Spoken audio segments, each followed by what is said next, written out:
Hi అండి. నేనైతే ఒక విషయం తెలుసుకున్నాను ఈరోజు. ఏంటంటే, మనకి ఆర్మ్ హోల్ రౌండ్ కొంచెం మందికి వన్ సైడ్ ఒక మెజర్‌మెంటు, ఇంకో సైడ్ ఇంకో మెజర్‌మెంట్ వస్తదని ఒక టీచర్ చెప్తే నేనైతే అసలు నమ్మలేదండి. దానివల్ల ఏమైనా బ్లౌజ్ ఫిట్టింగ్‌లో ఏమైనా తేడా వస్తుందా అంటే, తప్పకుండా వస్తుందంట. వన్ సైడ్ షోల్డర్ లాగుతుంది. వన్ సైడ్ షోల్డరు జారుతుందనమాట. ఆ విషయం తెలుసుకున్న తర్వాత అయితే నేను అసలు ఫస్ట్ టైం విన్నానమాట. ఆహా! అలా గూడా ఉంటుందా అని. అయితే నేను ఇప్పుడు ఆర్మ్ హోల్ రౌండ్‌ని 2 సైడ్స్ చెక్ చేయడం నేర్చుకున్నా అండి. ఇంతకుముందు ఏందంటే, వన్ సైడే ఆర్మ్ హోల్ రౌండ్‌ని చూసి మనం 2 సైడ్స్ అదే ఆర్మ్ హోల్ రౌండు పెట్టేసుకుంటాం గదా! అలా గాదు.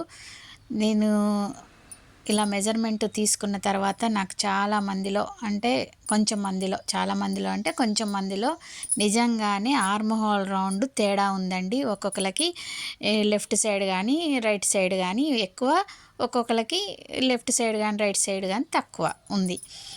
అరే! ఇలా గూడా ఉంటుంది. అందుకోసమని కొంచెం మందికేంటంటే మనం ఎన్ని జాగ్రత్తలు తీసుకున్నా గూడా ఒకవేళ మెయిన్ షోల్డర్ లాగినట్టు అవుతదనమాట. అంటే టైట్ అయ్యి లాగినట్టయిద్ది. లేదా ఎక్కువ వెనకెళ్ళి జారినట్టు గానీ, లేకపోతే ఆర్మ్ హోల్ రౌండ్‌లో లూజ్ గానీ వస్తదనమాట. ఓకేనా?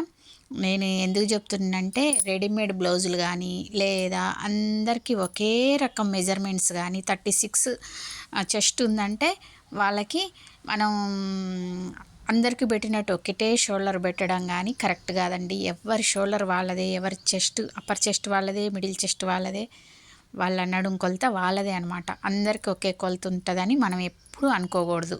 ఓకేనా? అందుకే మీరన్ని మెజర్‌మెంట్స్ నేర్చుకోండి.